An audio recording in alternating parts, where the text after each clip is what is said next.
My name is Sophie, and I'm 27 years old. A few weeks ago, I was sitting in my small but cozy apartment, sipping coffee after a long day of work, when I heard a loud knock at the door. I opened it and found a shiny gold envelope sitting on my welcome mat. My heart sank the moment I saw it. It was an invitation. Not just any invitation, it was from my older sister, Vanessa. She was getting engaged. And not in some small hall or simple restaurant. No, this was happening on a luxury cruise ship, sailing for 5 full days across the beautiful Caribbean. The invitation sparkled with fancy calligraphy, gold borders, and words like exclusive guest list and dress to impress. I sat down staring at it for a few minutes. I hadn't seen Vanessa in over a year. The last time we spoke, she mocked me for my small job and simple life. She always acted like she was better than me because she married into money, lived in a mansion, and surrounded herself with rich friends. But what she didn't know was that my life wasn't simple at all. I ran a highly successful online business that I had quietly built from the ground up. I earned over $200,000 a month, but I never told anyone in the family. Vanessa always loved to compete and brag, and I never wanted to give her any more fuel. Instead, I lived quietly, invested wisely, and stayed away from drama. As I held the invitation, I already knew what this cruise was about. It wasn't about love. It was about showing off.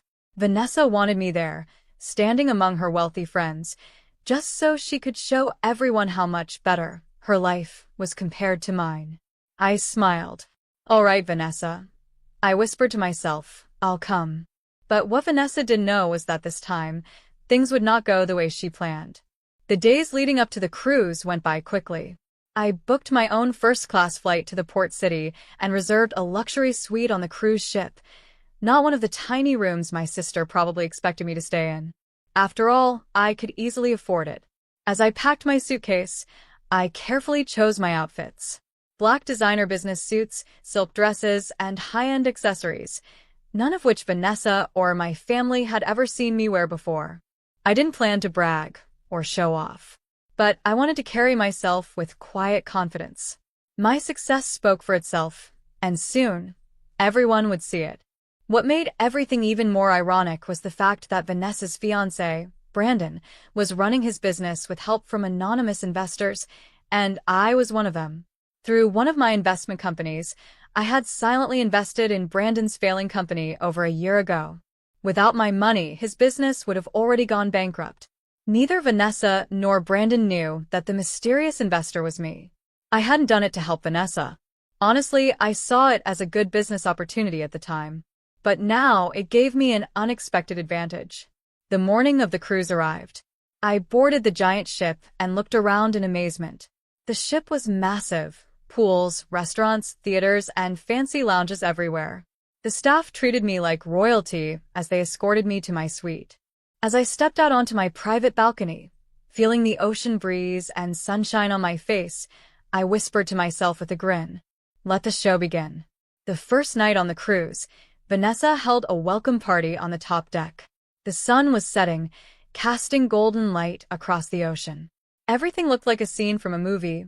Fancy lights, expensive champagne, a live band playing soft music, and well-dressed guests chatting and laughing. I walked onto the deck in my black designer suit, the one I carefully chose for this moment. I held my head high, smiled politely, and made my way through the crowd. A few people looked at me with surprise. I could see it in their eyes. They didn't expect me to look so confident, so polished. And then I heard her voice. "Oh, Sophie, you made it," Vanessa called out, her voice sweet but sharp underneath. She walked over in a tight, glittering gown, her makeup heavy and her diamond necklace sparkling under the lights. "I wasn't sure if you could afford to come," she added with a fake laugh, loud enough for everyone nearby to hear. A few guests chuckled awkwardly, glancing at me, waiting to see how I would react. I smiled calmly. "Well, I wouldn't miss your special moment, Vanessa." She looped her arm through Brandon's and pulled him closer. "You know, Sophie, this kind of life, the yachts, the designer clothes, the private cruises, it's not for everyone. Some people are just meant for simpler things." More laughter followed. Vanessa loved having an audience. I kept smiling, letting her talk. I wasn't here to fight or argue. I was here to wait. Because soon, everything she was so proud of would come crashing down, and I wouldn't have to say a single word to make it happen.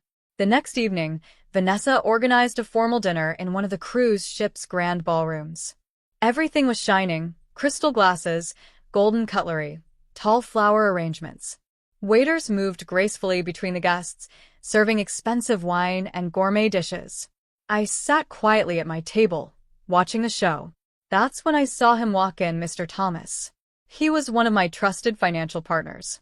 He managed some of my private investments, including the one that had secretly saved Brandon's business. Vanessa and Brandon didn't know who he was. To them, he was just another guest. But for me, he was my silent card. Vanessa, of course, spotted him quickly. Always eager to impress, she rushed over. "Welcome, Mr. Thomas," she said excitedly. "I'm Vanessa, and this is my fiancé, Brandon. We're so honored to have important people like you attending our engagement." Mr. Thomas smiled politely. "The honor is mine. After all, without certain investors, Brandon's company might not be standing today." Vanessa's eyes sparkled. "Oh yes, Brandon has done so well securing new investors. His business is booming." Mr. Thomas glanced briefly at me, then looked back at Vanessa. "Indeed. Though it's rare when one silent investor holds controlling shares in a company they invested in." The room went quiet. A few nearby guests turned their heads. Vanessa blinked. What do you mean?" Mr. Thomas smiled gently. "I mean that your fiancé's company would have collapsed if one person hadn't stepped in with a large amount of capital. That person is sitting right over there." He pointed directly at me. Everyone turned. The room fell completely silent. I stayed seated, calmly sipping my wine as their shocked faces stared at me. For a few long seconds, nobody said a word. The only sounds were the faint clinking of glasses and the soft music playing in the background. All eyes were fixed on me, including Vanessa's. Her mouth opened slightly, but no words came out. She looked at Brandon, confused, waiting for him to deny it, to say it wasn't true. But Brandon stood frozen, his face pale and his lips tightly shut. I calmly placed my glass on the table, stood up, and faced them both. "Yes, Vanessa." "Surprise," I said softly but clearly. "The investor who saved Brandon's company was me. The same small-town nobody you've been mocking all this time." Gasps filled the room. Some people whispered to each other. Others just stared.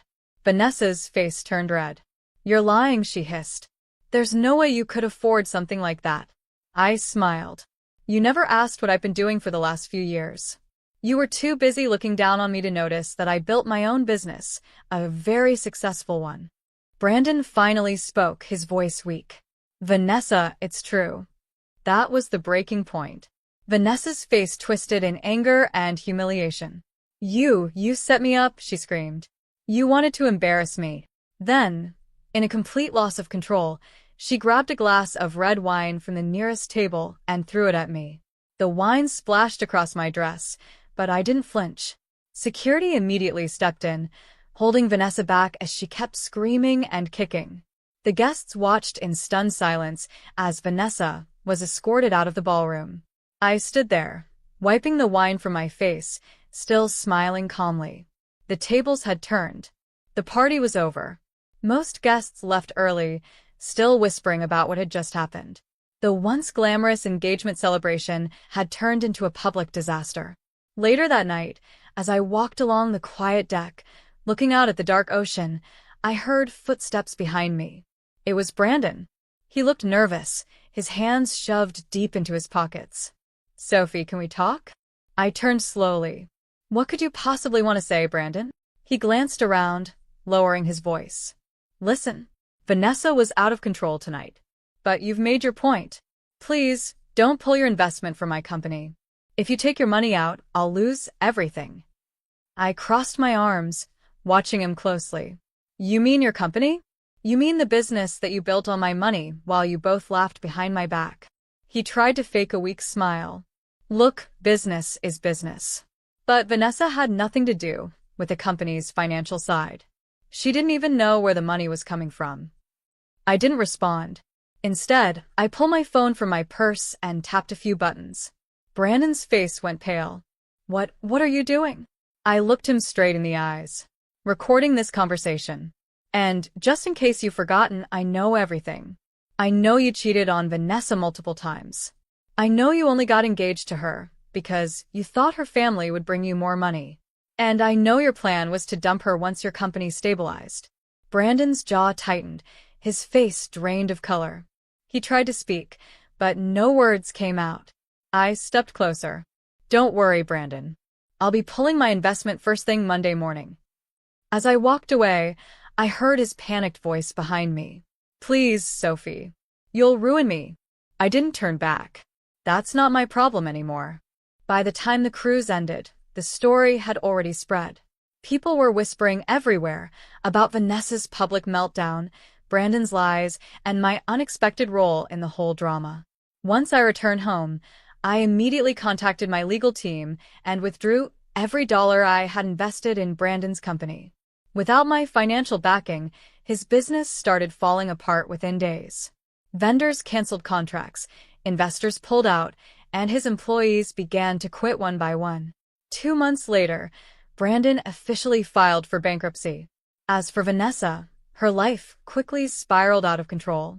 The engagement was called off. Most of her so-called friends disappeared overnight.